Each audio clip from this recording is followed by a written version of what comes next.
6:30 till now with an extension of Good Morning Uganda, which is Good Morning Uganda Extra. In case you've just joined, I'm Robert Chirabo Nyonyintono, and in this segment we still have, that is, a guest in our studios with whom we discuss a number of issues of national concern. And today we are discussing a very, very, very critical issue, that is land.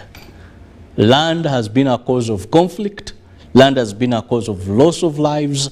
Land has been, almost everything is based on land. The conflicts, the good stories, the bad stories, everything has a connection with the land ownership mostly in this country. And today on set, I happen to have members that is from the Uganda Land Owners Association. Now, these are not the usual tenant stories we hear crying and all that. Now these are the Land Owners Association who came together and came up with an association. And I have Dr. Esther Akulo, who happens to be the Northern Region Coordinator, Uganda Land Owners Association. Privileged and humbled to host you again. Good morning, and thank you very much. It's always a pleasure to be at the UBC studios, and we are happy to be here. Talk about land issues in this country. Thank you. And then on my extreme end, I have, that is Galabuzi James Mokasa, who happens to be the chairperson of this association. You're most welcome to our studios. Thank you, moderator. I'm honored to be in this studio for my first time. And I know that this discussion is going to make a very, very big difference in our nation, Uganda, and also the people at large. Now, to begin with, Chairperson, help us understand. When we hear Land Owners Association, you know, everyone would love to own land, but it's not a possibility. But what is this association about? Thank you very much, moderator. It was in 1997, of course. If I see your age, you remember what happened. Government brought a bill, a land bill, and it was requesting for views from different stakeholders to guide government on how this land law now would be better made by Parliament. That time, you remember, we had the Karanga Action Plan, remember, in Sese somewhere. And certain people sat and said, no, we have to also begin up a landlords association, basically to guide or to give, to represent the interests of landowners in Uganda. And for some reasons, we were taken by those elders that time to meet Honorable Abu Mayanja, whom they wanted to lead the landlords that time. But Honorable had just left government. So he said, the moment I lead this group, government might think that it's a pressure group. So for some reasons, he said, no, I can be at the back, but find someone to lead you. And for some reasons, the idea flopped. But in 2007, when government launched the Land Amendment Bill, some landowners were seated at Grand Imperial Hotel of having their lunch. Then they said, you guys, we should also organize ourselves to see us, begin up a landlords group to advise on how we can make better amendments in the Land Act at that time. So I was tasked to mobilize at least the first 100 people to see that we could sit and discuss and forge a way forward, just advising government. And this meeting was held at National Theatre, Green Room, in 2007, around December. And that meeting picked Eve Murira Delet to be our chairperson, and I was the general secretary. So we began this conversation. We made recommendations. We took them to Parliament and took them to Minister of Lands. That time it was Honorable Amada Atubo, you remember? And also to the President. So the Parliament invited us to table our issues, but it was like today evening, calling us the following day in the morning. It couldn't work. So through struggles, I was lucky that I met General Salim Saleh, who wanted this idea. Said, no, the President actually has been looking for landowners to see how best we can also, come on board. So that's how we had a meeting through General Saleh to the President, and I went with my team. And the President advised us that, you guys, you can't call yourselves landlords. Landlords would mean owners of structures. So he suggests that no, let us call ourselves landowners, because now we are addressing the issue to do with the land ownership, not landlords. So the president said, yes, of course, I'm also a landowner. I'm going to be member number 1. So that's how the president, registered and advised us to go and register our association formally with government. So we made that resolution and registered in 2010 as the Uganda Landowners Association. The president being member number 1, and by virtue of his status as president, he becomes the patron of this workers' association. So that's how we've moved on up to today.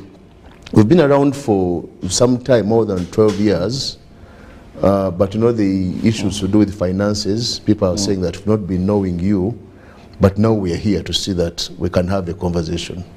Well, I don't expect landowners to have issues of finances, but well, good, that's here. Now, this brings me to Dr. Esther. We have about 4 land tenure systems. And we need to understand what are some of these challenges that we are facing, because for us, those that don't own land, look at landowners as operators, But you also say you have challenges. Now, what are your challenges that we need to understand? Maybe there we can strike a balance. Okay, thank you very much. Like I said earlier, and you recognize that we came here to converse about land issues in a different aspect. I want to thank what Chairman has said, that it has been a journey, and definitely these conversations have to be sustained. And you cannot say that you do not have land. I tell you, even tomorrow, you will, at the worst of it, if say you die today, we have to bury you on some piece of land in some area in your birthplace. So that notion of people do not have land or we do not have land is actually wrong. And that is why talking about land issues or bringing landowners together is a very important conversation. Now, some of the challenges that he has said is financial, have been various, but financial challenges, yes. And that cuts across not only with this association, but most entities in this country. Even government is having financial challenges. So that is one of the biggest challenges that we are having. And landowners, it is easier to think that they have, since they have land, they definitely have money. And that is how it should have been. And so I agree that those are some of the challenges. Then secondly, there are issues of land conflict. Those are some of the challenges that we have at this point in time across the country, whatever part of the country, north, east, west, central here. There are issues of land conflict where you find relatives, brother, against brother, family against family, clan against clan member against clan member, and these are, and it's leading to death. Others leading to displacement. People are down the street. You find someone, a whole home is now on the street. They don't have where to go. The other challenge we are seeing is there's a lot of land fragmentation, and land fragmentation is people are subdividing the different pieces of land into smaller units that make it even more non-productive. And I'll tell you the other challenge that now we have seen is the issue of commercial banks. Commercial banks now, because land is bankable and land is being used as collateral, and banks are taking, not only banks, not only commercial banks, microfinance institutions, all institutions money lenders, yes. Most of money lenders. Now all those are challenges that the country is facing, and across the board. So people are losing land. And what my chairman said, that we were advised not to be called landlords. In the developed economies, actually, they are called landlords. So calling yourselves landlords is actually the right thing to do. And landlords, kabaka wetaka, it is the right thing to say. And that is actually the right word, that you are the landlords, because it is from land that you get everything. It is all the production, everything. When I was here in studio, I said everything that you see, even just in this room, comes from land. So everything, so land is the only primary factor of production, or the only resource where everything should be gotten. But the difference is what we get from this land is not being given the value that it's supposed to have. It is not being costed. You produce a whole many acres of coffee and someone will tell you you only earned $1 million shillings, and yet what you invested in there was much more than $1 million shillings. So those are some of the other challenges. Then of course there are many more challenges that could be even political, because I've seen, like in northern Uganda after the war, families were displaced. People lost even identity, their heritage. They lost so much, and because they stayed in the camps for a very long time, obvious boundaries, like for example maybe a big tree was cut down, a big rock was split, a big this, and development is also coming up. And those are some of the challenges. Now when you look at it even in the urban areas, some of the challenges even looks at the kind of settlements that we are having in these areas. So when you bring the landowners or the landlords together, we'll have conversations that makes us competitive as a nation. And for me, you know, my other advocacy is, I'm Director Strategy for the National Agribusiness Support Initiative. We need to bring landlords to this country so that we have conversations about a land bank. That is something we shouldn't fear as a country. And us fronting this kind of conversation is because the nation will develop. These landlords are not useful if that land is not productive, or if that land is not brought on the balance sheet of the country. I love that, if that land is not productive. And of course you've seen a number of landlords actually, or landowners, cherishing the fact that they possess land titles. You talk to someone, they says, don't joke with me, I'm here in Kampala, yes, I may be in a small, but back home, I'm a landlord. I have land in Takatonzanyisa. But then you go to bury someone, he loses a relative, look at fertile, productive land that has turned into hunting grounds, and you begin talking about here cassava can grow very well, this, but it's not used.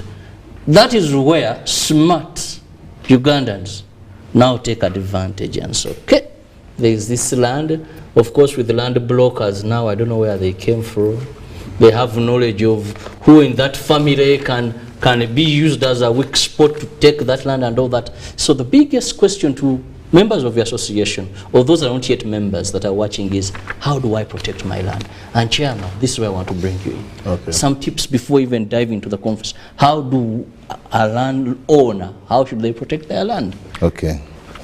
Thank you very much, Mr. Moderator. That's a very, very pertinent question. Actually, for a long time, Uganda has been contemplating on how to resolve land conflicts.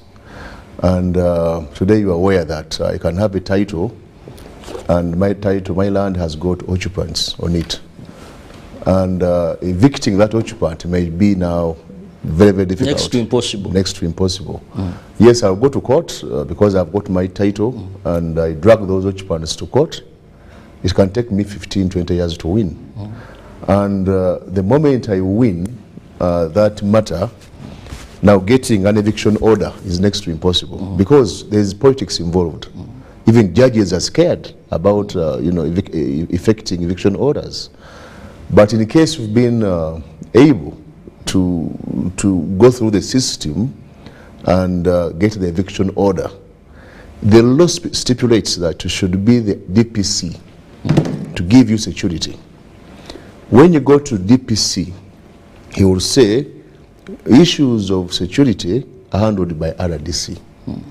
Now you go to RDC, he will say you come and we negotiate.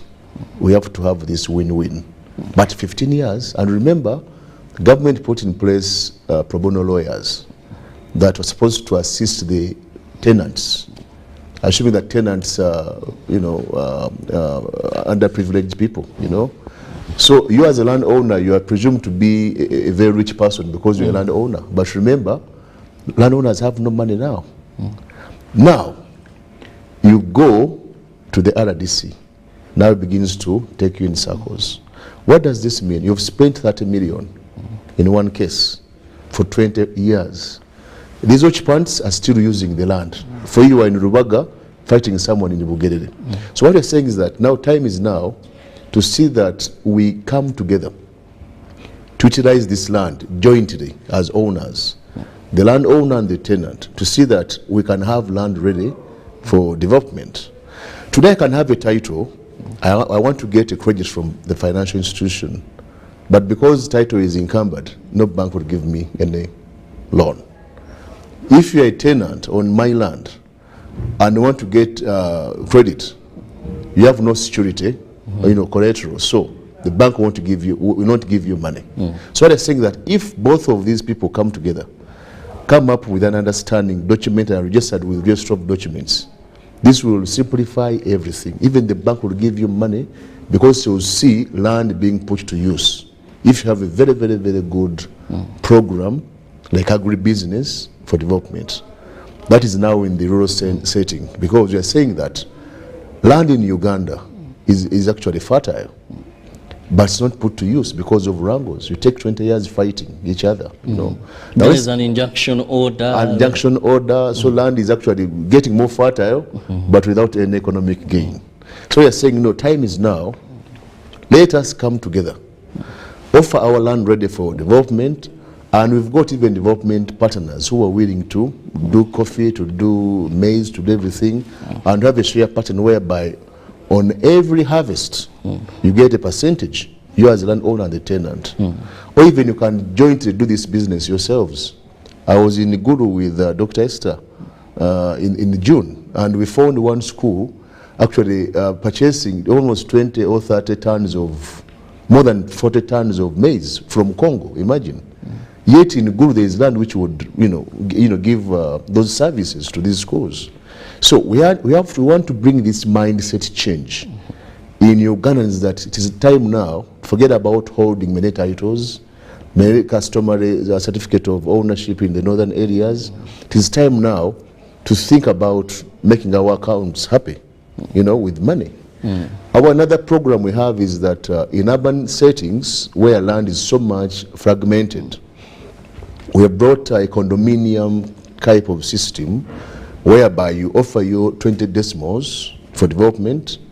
It is valued, let's say, to 1 billion, land in Ikatwe, 20 decimals. You have your one room as we speak now. Now this person will come to development agent, say that I'm going to construct a 20 billion structure. Now, you will have your share pattern as the value of the land you've put in. I think I'm clear on that. So this person will construct a high rise following the designs of the city authority, and they will give you units worth your investment. Even you can negotiate saying, no, if the units are worth 20 units, I want 30, you can negotiate.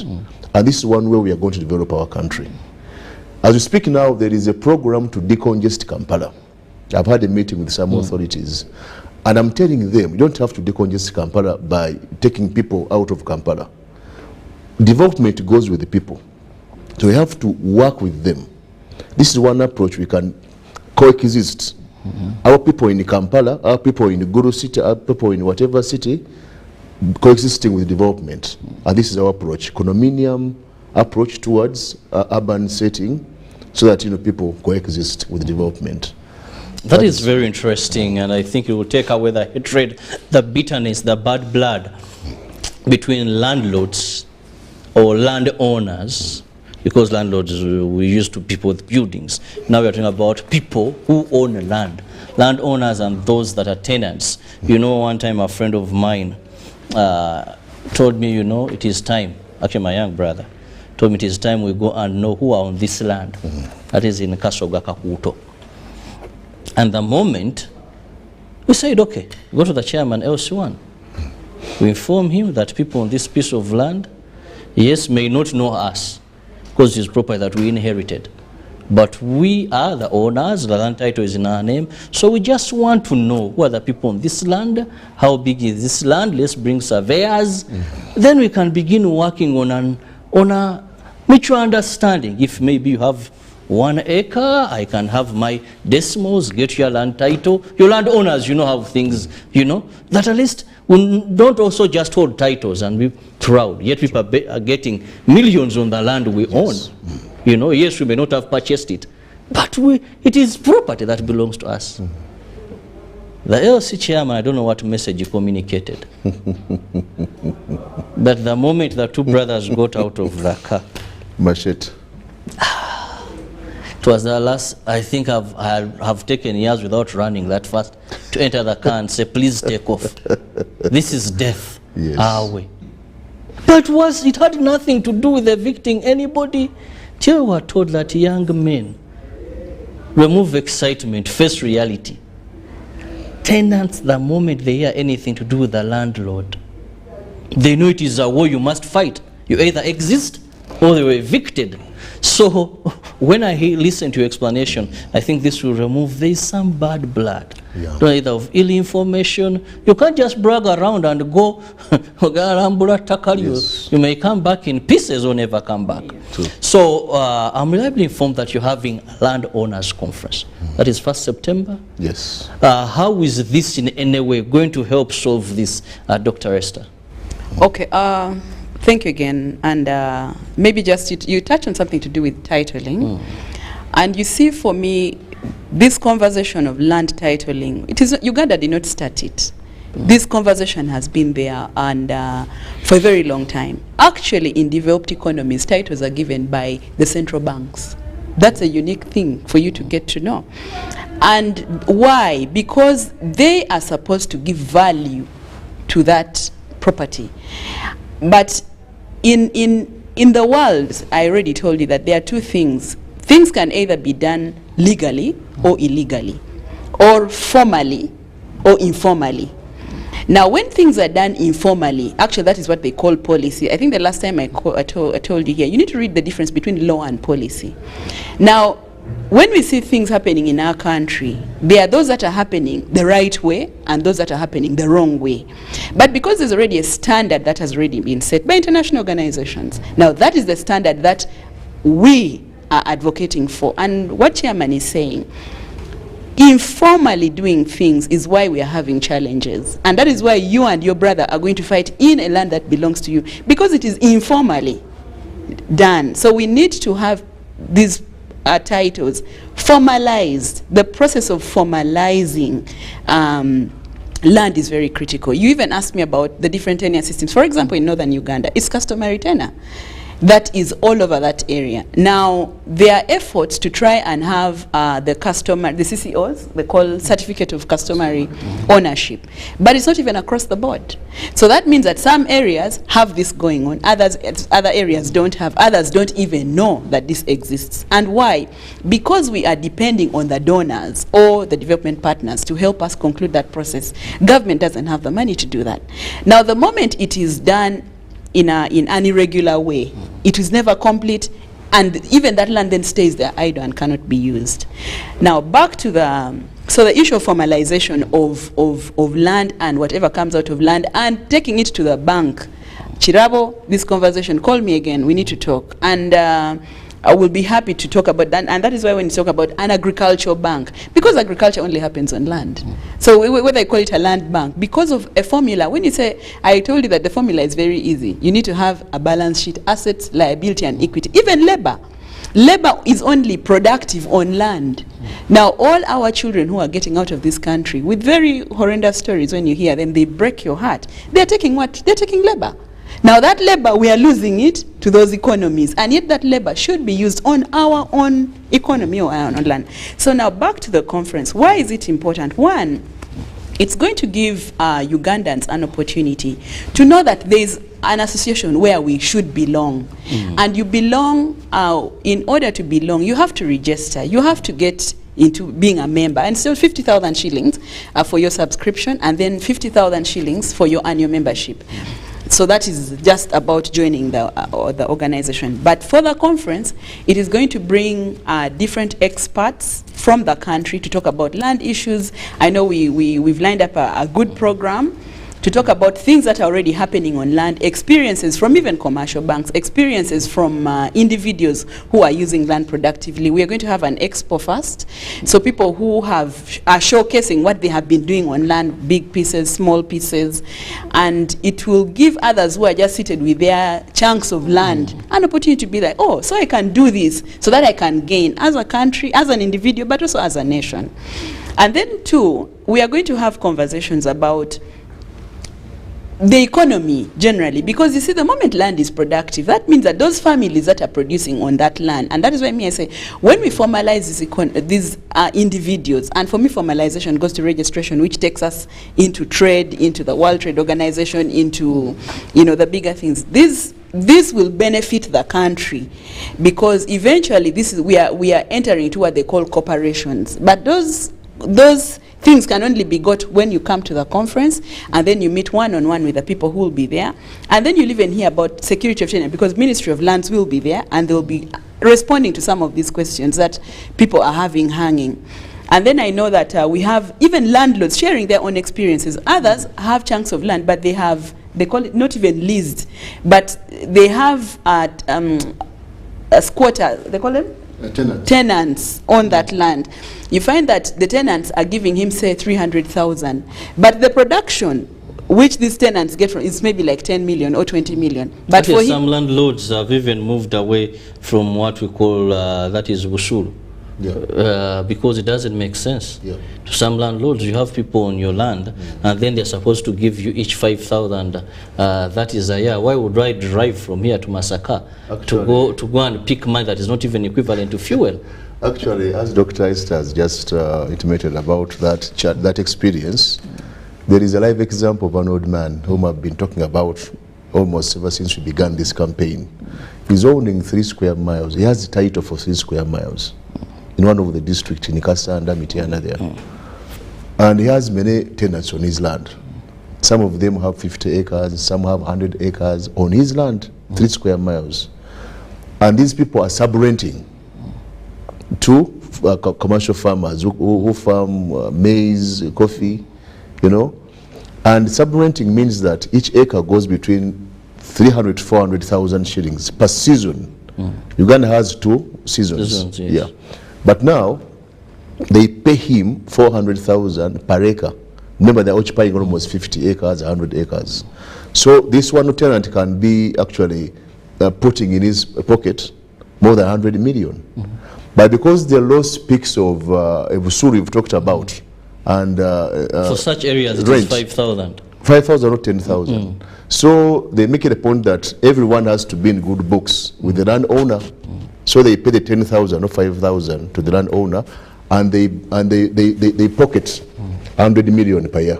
So we think that this is not fair. And I think our meetings with the government officials are also seeing there's something wrong. So it is time now to see that both of us, the landowner and the tenant, gain out of this specific period of, piece of land, because land is inelastic, and population is growing. So how can we coexist? Let us have a talking point, a conversation with the powers that be, to see that no, we can sit together and have an economic inclusion. Actually, rightly said. To me, I think that is one of the areas where we are having these conflicts.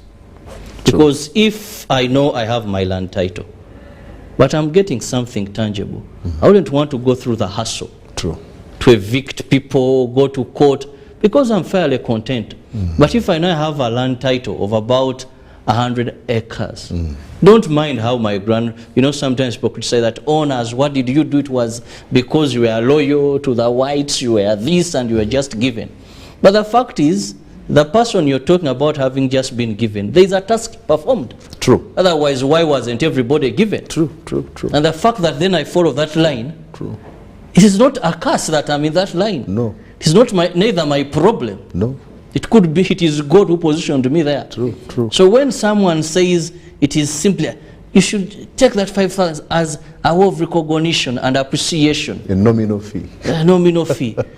Then I sit, I calculate, you're getting worth, I'm getting nothing. Yes. That is why I think when someone comes to this person and tells them, for us, sell us that land, leave the issues of tenants to us. True. Because this is what happens. So a broker tells you, well, so and so is well placed, he wants that land. Yeah. Gwe tofaayo mutundire yabalika ajja funa bw'abeegoberako. True. So the young man will say, I can get $1 billion here and there, and then all that I've desired comes true. Have my house, drive, set up.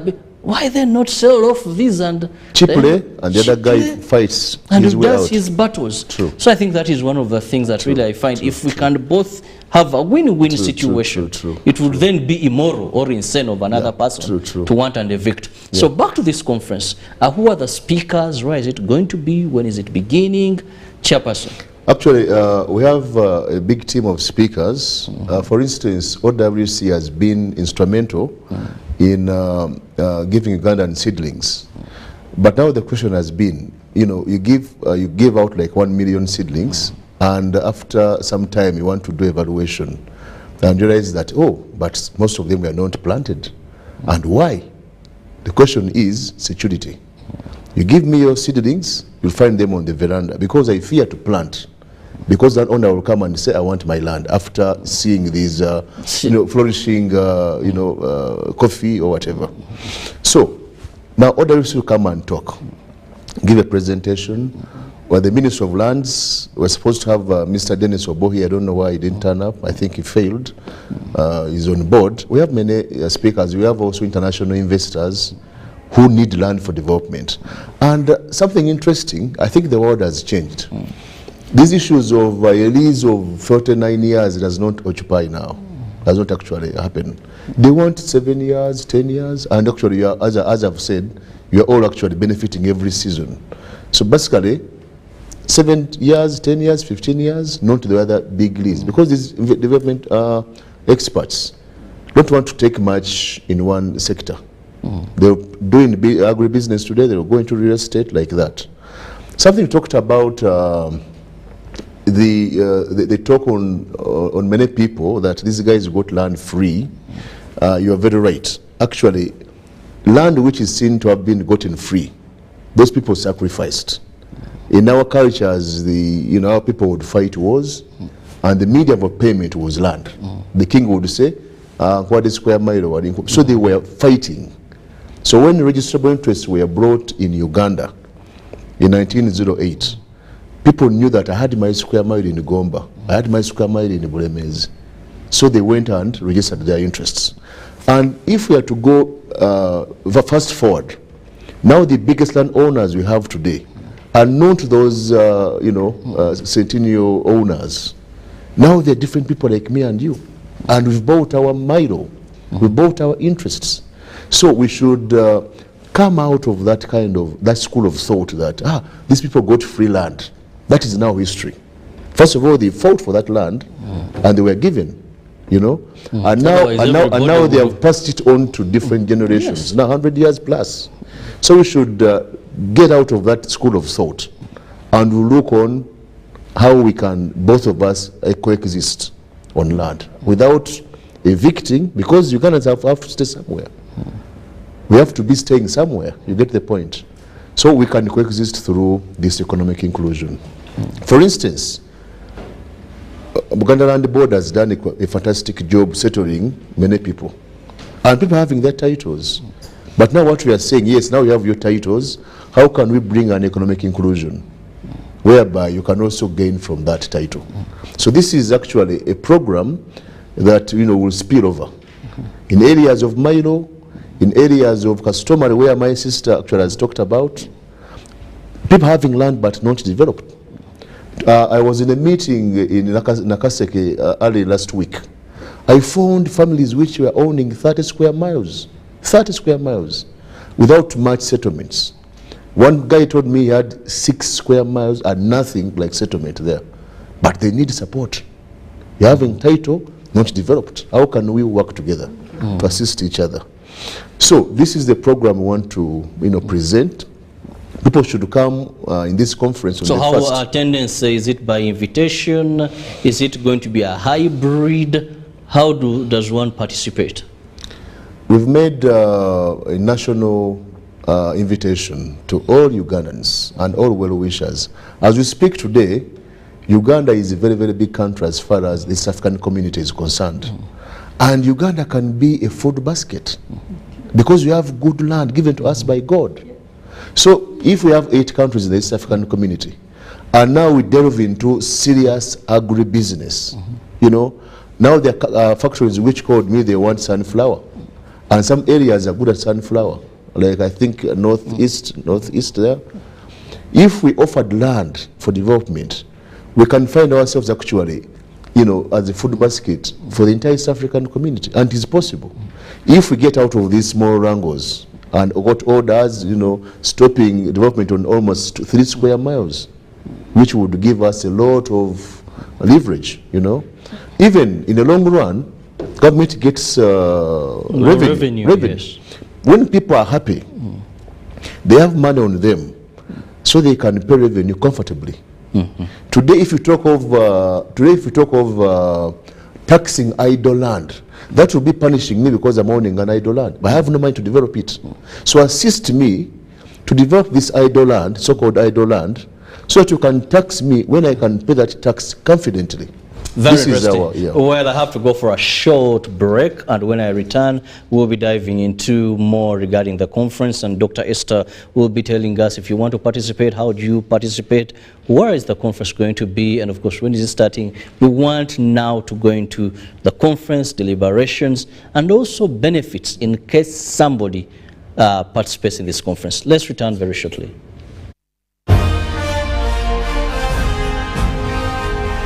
Live from UBC Studios in Kampala, this is Good Morning Uganda Extra.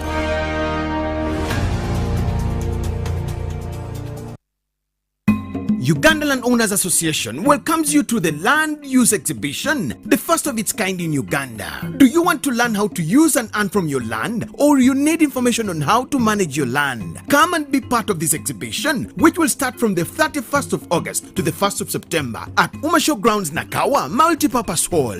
Don't miss a session which will tackle land matters in broad discussions at only 5,000 shillings. Small and large-scale business owners, you're invited to showcase your commodities. To be part of this exhibition, call 0701 111 401 or 0772 446 507. The Land Use Exhibition is organized by the Uganda Landowners Association, sponsored by Uganda Broadcasting Corporation, UBC. National Council for Higher Education will hold the 4th Annual Higher Education Conference on the 14th and 15th September 2022. The conference theme is Enhancement of Teaching, Learning and Assessment with Ordeal in Higher Education. The guest of honor will be the First Lady and Minister of Education and Sports, Honorable Janet Kataha Museveni. The conference will be held physically at Hotel Africana for only invited guests and open to online participants via Zoom webinar that will be shared under the events section at www.unche.or.ug. The keynote speakers are Ezra Nazim, Senior Fellow of Higher Education Academy UK, Professor Henk Gerald Sola, a Dutch organizational theorist and Emeritus Professor of Business, Engineering and ICT at Groningen University, the Netherlands. The National Council for Higher Education is receiving papers from researchers and scholars for publication in the Uganda Higher Education Review, Journal of National Council for Higher Education. For more details, send inquiries to cmuhumuza@unche.org. info@unche.or.ug or call 0783 040024 or 0704 800926 plus 256 39 32 62 140/4.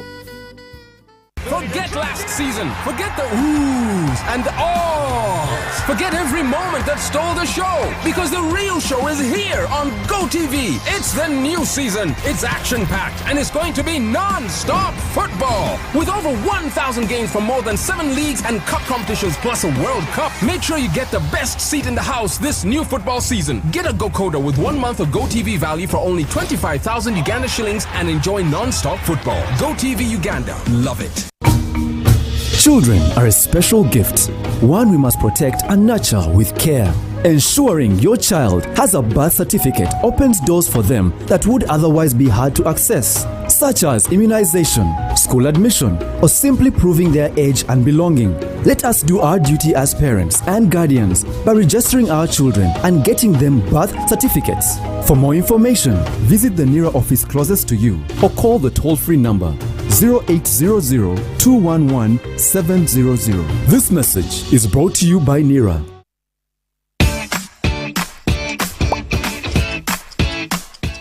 Welcome to English in a Minute.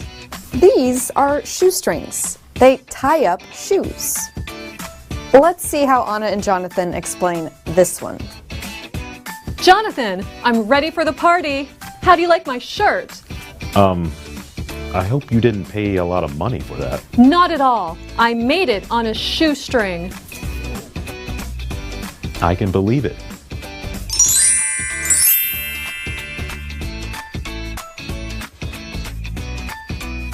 Shoestrings do not cost a lot.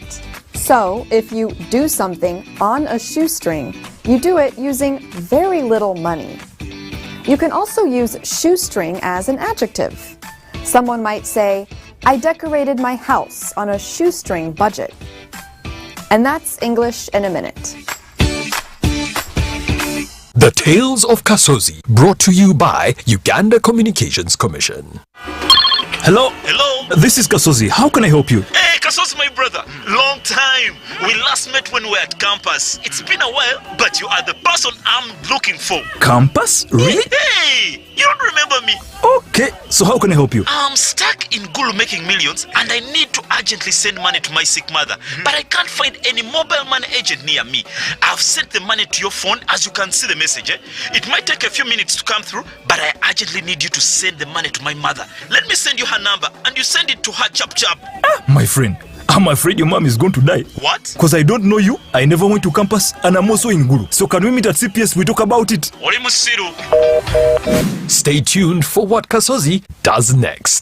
Tofera, refrain from unnecessary engagement with strangers over the phone. This message is powered by the Uganda Communications Commission.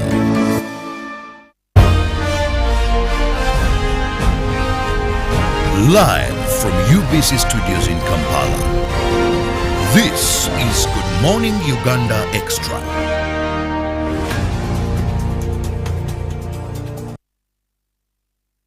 Welcome back from that short commercial break. You're still with us here on UBC TV, and we're handling issues of the Land Use Expo, that is 2020, starting on the 1st of September.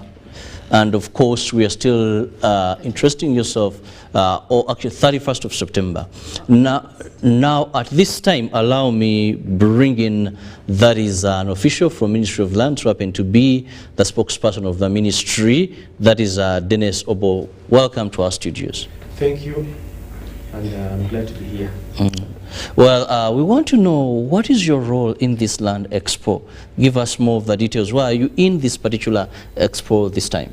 Well, the mandate to handle land matters or land issues falls under the Ministry of Lands, Housing and Urban Development. Issues of land are complex. They cannot only be solved by the Ministry of Lands. The law is clear. It has provided a framework, which framework provides for the ministry to take lead, and stakeholders too, who include landowners, land users, licensees, tenants, and all other categories of landowners and users, to be able to participate in these land matters for effective and efficient use of land. So in this, the ministry usually engages or interfaces with landowners, and as we know, the landowners are the owners of the land. Some have titles, others do not have. The land is not registered, but they still remain the owners of that land. They actually determine who can use, who can stay on the land, and they also are supposed to oversee the land utilization of the land following the physical planning arrangements that are put in place. Now, whereas the landowners own the land, government usually is the one that handles issues of land utilization. And this is through the physical plans that we develop and also ensuring compliance. There are other categories too that we know who are on the land of the landowners, and these are the tenants, licensees, some people here, those people they call the squatters. All these actually are supposed to take steps to ensure that they regularize their stay on the land that belongs to the landowners. Now, in most cases, these landowners, one, do not have legal documentation. Two, they have not taken steps to look for the landowners to regularize their stay. And three, use the land contrary to what is provided for in physical planning. Now, the land users too, also in most cases are in conflicts with the landowners. A lot of conflicts take place. I never allowed you to come on my land. I have been in possession of this land. You cannot chase me. So you get into a situation where the land is not used. And from an economic perspective, that becomes a very big problem and a challenge. Explain now. I want to go back to two activities here. And that is, Dr. Esther, I need you to explain more so that we have public participation. We have the expo or exhibition, that is on the 31st of August. Then we have the conference, that is on 1st of September. Throw more light because time is not so much on our side, and how people can participate. Okay, thank you very much, moderator. The exhibitors, actually, because this conversation started a long time ago, a few months ago, we even from the advert, I think you saw, we have numbers that we've put on the screen. So the exhibitors have already occupied, they've already identified space where they are going to exhibit what they have done on land. And then, so for people who are coming in for that purpose, it's free entry, you know, for them to come in at the UMA, Uganda Manufacturers Association Multipurpose Hall, and that will be on the 31st, and it's free entry. Then the conference will be on the 1st. That one, the entry is 5,000 shillings for people who are coming in to listen to the different speakers. And I want to thank Obo for saying it very articulately that land issues are very complex, and it is true. So those two activities are taking place on that day. Please listen to the advert. It was a number that was read on the screen. I don't want to say it again. But most importantly, those are the 2 days. One is free for those who are coming in to see what the exhibitors have done, and then for those who are coming in for the conference, it's 5,000 shillings for entry. Well said. Of course, you can't miss the expo. It is very important for you to see various people how they have used the land, because you're going to have people who have big chunks, small chunks, but how they have created value. The big question here is, how do we have monetary value of this land? Away from my own, on this land, you can't remove me. How do we ensure there's productivity and we can benefit? Now, in the interest of time, I'll go to the chairman. Let me have your final remarks regarding the conference and, of course, issues of landowners. Okay, thank you very much, moderator. As we conclude this program, as you said, I would like to thank very much UBC for partnering with us. UBC has been instrumental in the mobilization. I've received many calls all over the country, you know, about the same. So I have to thank UBC for that partnership. We have mediation centers whereby people come and we mediate them, and many of them are flocking to our offices, which are on Multi-Tech Business School at Sapolo Kagwa Road, ground floor.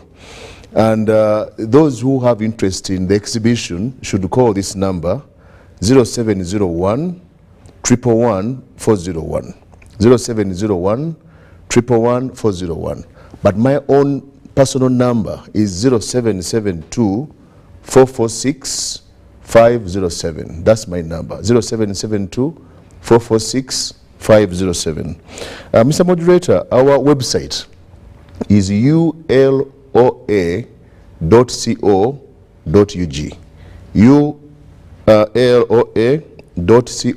uloa.co.ug. So I would like to call upon all Ugandans. This is the first conference and expo to do with land use for economic gain. And we want it to be an annual event. Today, you may not have partnered with us, but the doors are open for 2023. We want to have this annual engagement, annual dialogue with the Ministry of Lands, with the landowners, with tenants, to see that we meet and discuss about our own issues for economic inclusion. Thank you very much. Now, Dr. Esther, your concluding remark. Of course, my concluding remarks. One, I want to also thank the landowners who have shown interest and those who haven't yet shown interest. For Northern Uganda, I represent them on the board of Uganda Landowners Association, and my contact is 0772-451-631. And then, most importantly, I am advocating for a national bank for landowners in this country, and we're already doing work. You can still use the same number to have these conversations and deeper conversations. And we have teams actually across the board all over the country discussing issues of the land bank. It is important because we shall solve issues of taxation, we shall solve private sector problems. Uganda will not borrow because we will be able to use our land very productively, and we shall compete internationally and be able to save our country and save our nation and even save the rest of Africa, because it's possible. Other continents have done it. So mine is to invite people, come and let's converse about land, and I'll be there in person to ensure that we extend these conversations. And even the NASI, the National Agribusiness Support Initiative, will be at the conference. Participants will be there to talk about the land bank, and we can talk about it and have this conversation. But I want to thank Government of Uganda. I thank Ms. Tobo and teams and all our development partners who have come on board to have these conversations, because the conversation must start, and we are very appreciative. And thank you to UBC. Always a pleasure being here. We are very excited and very happy partnering with you, and may you go heights as UBC. Thank you very much. Well, finally from Dennis. Thank you. Mine is actually to also encourage everybody to come to this conference. My minister has confirmed her participation. She will be presenting about 7 issues that regard the economic inclusion of land. She will also be presenting the challenges, and together we should be able to look for solutions. In case there are any issues, we do have our toll-free number, 0800-100-004. I thank our stakeholders in this, and I know we should be able to get solutions, move from conflicts, because time for conflicts is over. True. And to use land productively. True. Thank you. Well, thank you so much, gentlemen and lady. I've been with officials, that is from the Uganda Owners Association, Dr. Esther. Thank you so much. And of course, the chairman of the association and the spokesperson of the Ministry of Lands, that is Dennis. Thank you for your time. Thank you for being with us. Just remind you that the expo or exhibition at Uma Showground, that will be on the 31st of August. 31st of August, entrance is free. Uma multipurpose hall. So go and see people using their land. Then 5,000 to enter in the conference, which is going to be on the 1st of September. Do not miss. All we are looking at are no longer arguments, are no longer who owns what, but how do we make this land productive? How do we benefit? We've seen what we've lost, if we are to quantify that into time, also cost, and also lives we've lost. It could be very, very expensive, even bigger than our national budget. It is time now to act, to see how we coexist and make money. Have a lovely day. God bless you.